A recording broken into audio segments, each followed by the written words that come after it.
Je viens d'écouter sur France Culture, dans le cadre de la Grande Table, les propos de Pascal Pic, qui vient de sortir un livre qui s'appelle L'évolution créée à la femme, quelque chose comme ça. Et je crois que c'est un point de vue qui est un peu dépassé déjà, de mon point de vue.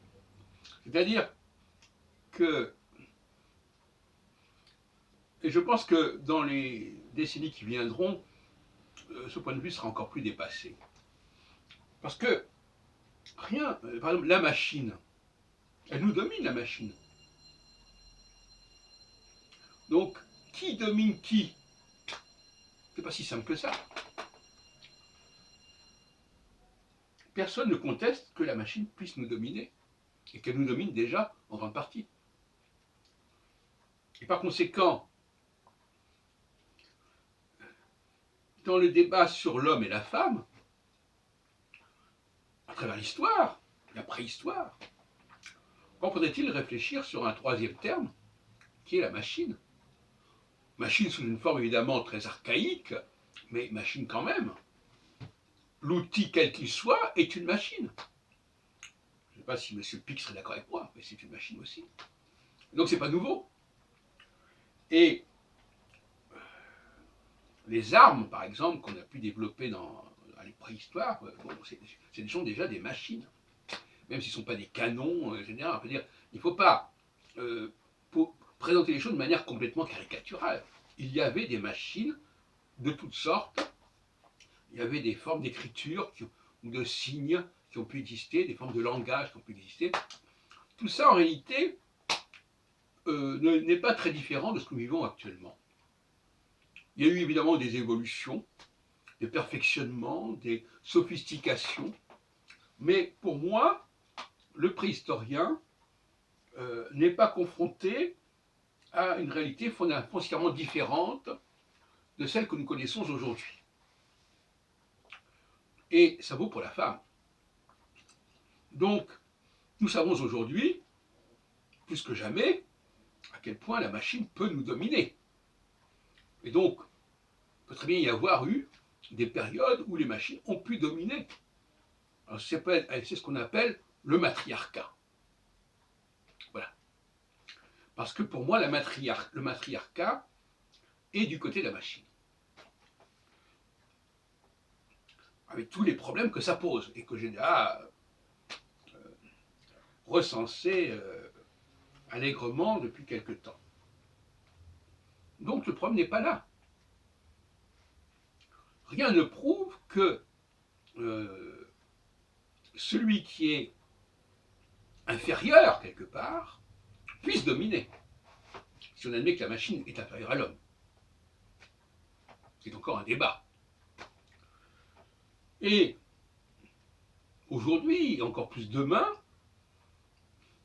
ce débat sur les rapports entre l'homme et la machine, ou entre le mâle et la femelle, prendra une toute autre tournure, puisque, effectivement, la notion de supériorité n'est pas le gage d'une supériorité sociale, mais c'est une supériorité intellectuelle.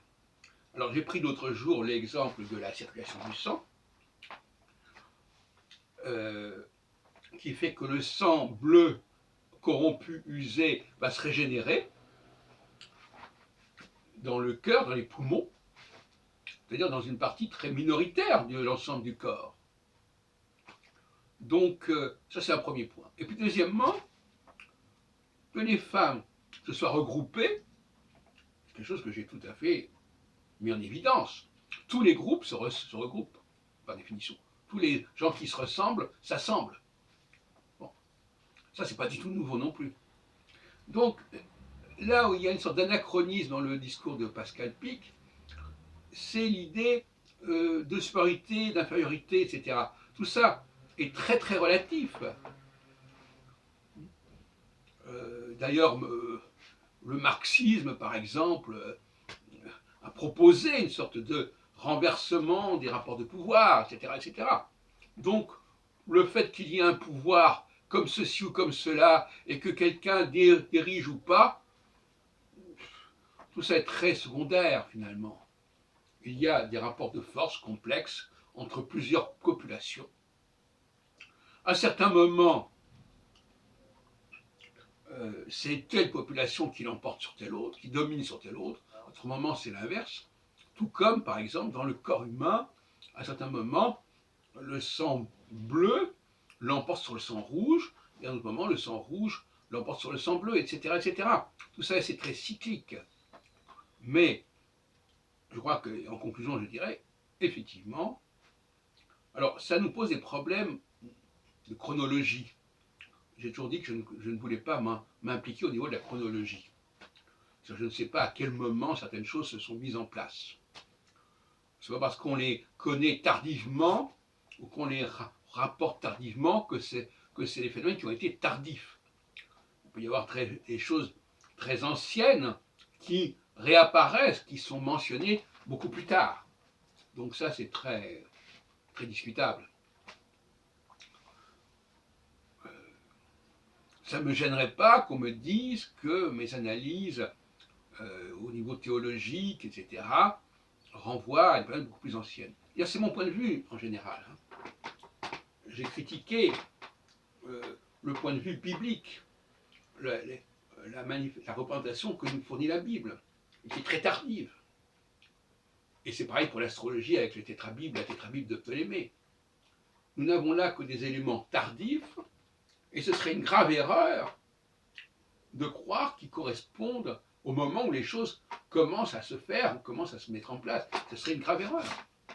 Il est possible que tout ce qui nous est parvenu au niveau religieux, au niveau astrologique, etc., ait été établi bien plus tôt.